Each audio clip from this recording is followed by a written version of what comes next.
Aikari a ituura ria Karibaribi Thika kaunti-ini ya Kiambu nimacakaite kugumirwo ni mirimu iria yumanaga na giko, kuona kiara kiri hakuhi nao gikoretwo gikiruta muruki muru uria maugite ni maremetwo ni kuwitiria.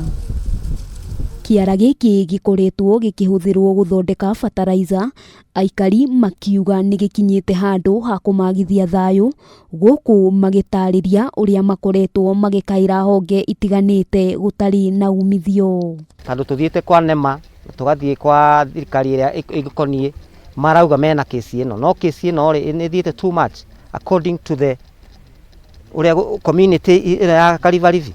Kuria ciunganagio takataka icio jambagiria kurehwo Jumatatu na keri na gatatu, na hakoragwo hena thina muingi muno tondu nie ndihonaga homa. Oho maugite ngari iria ikoretwo igitwara giko mwena uyu itikoretwo na kihariro, amu nginyagia barabara ni ithukangitio na njira nene. Aikari makiuga thengia na mirimu iria yumanaga na giko, mitaro iria yenjetwo kuo no ugwati kuri ciana ciao. Nitwagiriire thirikari iuke nigetha onao magiuke meyonere, nigetha okorwo ni magithikiririe takataka ino ri igithie na mbere njira ironeka, tondu riu ino ri ni urarigithia ni wira uriku uyu. Mungirora riera uria rirathie rirorete mwena uyu, na ciana citu ni igukorwo ikigurwo na murimu.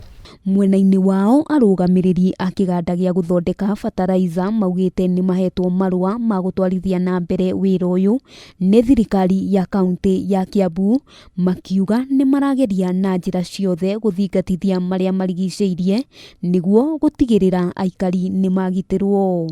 Fertilizer inyu ni mwona ka fertilizer ha heroka na no ithondekwo na maratathi ma nairo ni guku. Handu-ini ha Kameme TV mohoro gitau ritwa riakwa ni Wambui wa Njuguna.